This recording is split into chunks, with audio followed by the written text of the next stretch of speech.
এই যে 7ই মার্চের বক্তৃতা শেখ মুজিবুর রহমান না করে যদি তাজউদ্দিন সাহেব করতে হইতো না, কিন্তু যোগ্যতা ছাড়া জিততে পারবেন না। 2-2 4 হয়, 2-2 2 দুগুণে 4 হয়, আবার পলিটিক্সে 2-2 22 হয়। এই কয়েকদিন আগে দেখছি ডক্টর বেনজির আহমদ মুখ বাঁকা বাঁকা করিয়া করিয়া, সে নিজে আইজি কিন্তু সাদা সুন্দর শার্ট গায়ে দিয়ে কথা বলছে, মনে হয়েছে উনি যেন পিসা। হ্যাঁ, সরি, আমি আজকে কথা বলতে বলতে অনেক দূর চলে গেলাম। আমি আপনাদেরকে আজকে বলি, এই দেশ এখন কি? এটা কোন দেশ?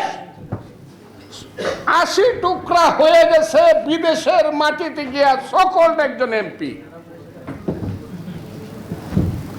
আর সেই দেশের সেই দলের মহাসচিব বা সাধারণ সম্পাদক উবায়দুল কাদের,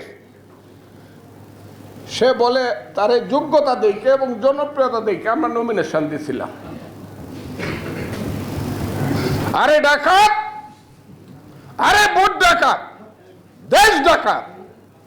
আজিমের মতো লোক যদি যোগ্য হয়ে থাকে আর জনপ্রিয় হয়ে থাকে, তোমরা তো ডাকাতদের একটা দল, যারা 40 টুকরা 50 টুকরা 100 টুকরা হওয়ার মতো অবস্থানে আছো। এই দেশে কিসের রাজনীতি? প্রধান সেনাপতি যিনি ছিলেন তার নামে স্যাংশন হয়ে যায়। কি রাজনীতি এদেশে? এই কয়েকদিন আগে দেখছি ডক্টর বেনজির আহমদ মুখ বাঁকা বাঁকা করিয়া করিয়া, সে নিজে আইজি কিন্তু সাদা সুন্দর শার্ট গায়ে দিয়ে কথা বলছে, মনে হয়েছে উনি যেন পিসা। হ্যাঁ, এই দেশ থাকবে কেন? শেখ হাসিনা সরকারের পদত্যাগ করা উচিত যদি তাদের লজ্জা থাকে। গণতন্ত্রের প্রতি যদি তাদের কোন ধরনের সম্মান থাকে। এই শেখ হাসিনা প্রধানমন্ত্রী, তার আমলের 5 বছরের আইজির নামে 5 বছর বা 3 বছর আইজি, এর আগে ছিল র্যাবের চিফ, তার নামে যদি এই হয়, তাহলে শেখ হাসিনা একজন দুর্নীতিবাজকে প্রমোশন দিয়েছিল, সেই কারণে তার পদত্যাগ করা উচিত। শেখ হাসিনা একজন অত্যাচারীকে প্রমোশন দিয়েছিল, সেই কারণে পদত্যাগ করা উচিত। তার প্রধান সেনাপতির নামে যদি স্যাংশন হয় এবং খুব সুস্পষ্টভাবে যদি বলা হয় পৃথিবী থেকে তার ভাইয়েরা হইল ফাঁসির আসামি ছিল, যাবজ্জীবনের আসামি ছিল, অন্যায়ভাবে তাদেরকে ছেড়ে দেওয়া হয়েছে, সেই অন্যায় হয়েছে শেখ হাসিনার আমলে। শেখ হাসিনার অন্যায় তো করেছে, তারপরে আবার তাকে প্রধান সেনাপতি করেছে, এখন তার নামে স্যাংশন এসেছে, তার পদত্যাগ করা উচিত যদি লজ্জা থাকে। এবং যে রাষ্ট্রপতি, আমি কইলে পরে আপনারা সবাই বলেন বিএনপির ওই রাষ্ট্রপতি নাকি সরল সোজা মানুষ, ওরে আপনারা চিনেন না। ওইল বাংলাদেশের রাজনীতির অমরেশ পুরী। অমরেশ পুরী বুঝে? মুরব্বীরা তো বুঝার কথা। এর নাম হলো আব্দুল হামিদ। ফাঁসির আসামিকে বা যাবজ্জীবন আসামিকে যদি খালাস করতে হয়, দস্তখতটা, শেষ দস্তখতটা কিন্তু রাষ্ট্রপতির করতে হয়। আমি আইনজীবী হিসাবে বলছি, কথাটা ঠিক না বেটি? উনিও এত সরল মানুষ, তাহলে এই ধরনের মানুষকে উনি দস্তখত করে ছাড়লো কেন? আপনারা বলবেন প্রেশার ছিল শেখ হাসিনার, উনি একবার তো ফিরিয়ে দিয়ে বলতে পারতেন, এই ক্ষমতা তো উনার ছিল যে না আমি এটা করতে চাই না, দ্বিতীয়বার দিলে উনি দস্তখত করত। এই যে দেশ, এরা বৈশা আছে 15 বছর যাবত, ওদের যে বাপের বাপ লাগে দাদা, তার নাম হলো মোদি। আমি খুব চেঞ্জ করে কথা বলছি, আমাকে জেলে নিয়ে দাও, ফাঁসি দিয়ে দাও। মোদি ওই যাওয়ার উপক্রম হয়েছে, মোদি যেদিন যাইব গা, শেখ হাসিনা 6 মাসের মধ্যে যাইব গা। আমি বললাম, আমি মহাসচিবের সামনে কথাটা বললাম,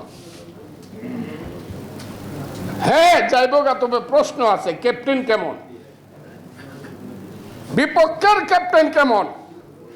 5,000 লোক আছে স্টিমারের মধ্যে, অন্ধকার রাত, আপনার হাতে লাইট নাই, আপনার হাতে লাইট নাই, স্টিমার ডুবে যাবে, আপনি মরে যাবেন যদি লাইট না থাকে। আপনি বিএনপির যে দলের 25,000 কর্মী জেল খাটতে পারে, উবায়দুল কাদের বলে এই দলটা অনেকে অপাঙ্ক্তে হয়ে গেছে। আরে বেটা, তোর তো সারা বাংলাদেশে 25,000 কর্মী এখন নাই। আওয়ামী লীগের রিয়েল কর্মী 25,000 নাই, সব তো লুটেরা হাইব্রিড। আওয়ামী লীগের রিয়েল কর্মীরা মরে গেছে, ঝরে গেছে, এখন তো হাইব্রিড। বিএনপির 25,000 কর্মী জেল খাটতে পারে, 5 লক্ষ কর্মী মামলা খায়া ঘুরতে পারে, 50 লক্ষ কর্মী দিনে রাতে না ঘুমাইয়া শুধু বলতে পারে খালেদা জিয়ার মুক্তি চাই, গণতন্ত্র চাই, তত্ত্বাবধায়ক সরকার চাই। এর নাম হলো বিএনপি। পৃথিবীতে এখন আর গণতান্ত্রিক দলের মধ্যে এত কষ্ট সহ্যকারী দল আর নাই পৃথিবীতে বন্ধু।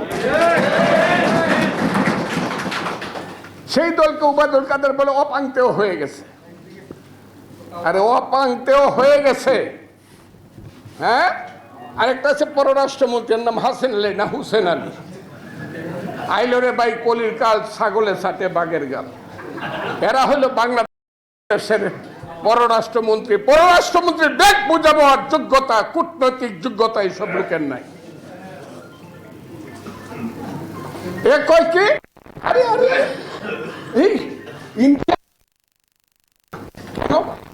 একটা লোক গিয়া মরছে যে 80 টুকরা হয়েছে, ইন্ডিয়ারে দোষ দিয়েন না। কারণ ইন্ডিয়া কি লাগে, আমার বাপের বাপ দাদা লাগে, হ্যাঁ। আমার এমপি কলকাতায় গিয়ে মরবে, আর আমি বলতে পারবো না যে কলকাতাতে মানুষের কোনো সিকিউরিটি নাই। এই কথাটা বললেও আমি পাপী হয়ে যাব ইন্ডিয়ার কাছে। এ হলো আওয়ামী লীগ, এ হলো বর্তমান সরকার। আপনারা যুদ্ধটা কোথায় করবেন? আপনারা যারা বসে আছেন, মুক্তিযোদ্ধা বলেন, কেন মুক্তিযুদ্ধ বলেন? আপনি তো মুক্তিযোদ্ধা বলার কথা, আপনার তো বলার কথা স্বাধীনতা যোদ্ধা। যা হোক, সেই প্রশ্নে পরে আমি শেষ করতেছি কথাগুলা। আপনি যখন মুক্তিযুদ্ধ করেন আপনার বয়স কত ছিল? 16, 17, 18, 19, 20, 21, 22। সালাম ভাই বোধহয় ফার্স্ট ইয়ার বা সেকেন্ড ইয়ারে পড়ে। আমি 23 বছর বয়স, আমি MA ফাইনাল ইয়ারে পড়ি ঢাকা বিশ্ববিদ্যালয়ে। 24, 25, 30-এর উপরে তো কেউ অস্ত্র ধরে যুদ্ধ করে না, খুব কম।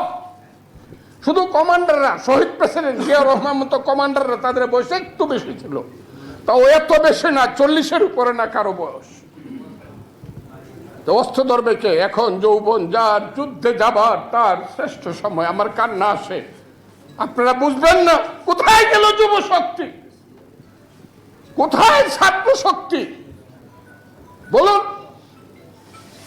এখন রাজপথে গিয়ে যুদ্ধ করতে হবে 80 বছরের মির্জা ফখরুল ইসলামকে, আর এই যে যুদ্ধ করে কমান্ডার ছিল সালামদেরকে, ফজলুর রহমানদেরকে। কোথায় যুদ্ধ গেল? আমরা কেন যুদ্ধ তৈরি করতে পারিনি, অথবা তৈরি করলো সঠিক কেন থাকে নাই? ব্যর্থতা যেমন তাদের আছে, আমাদের আছে।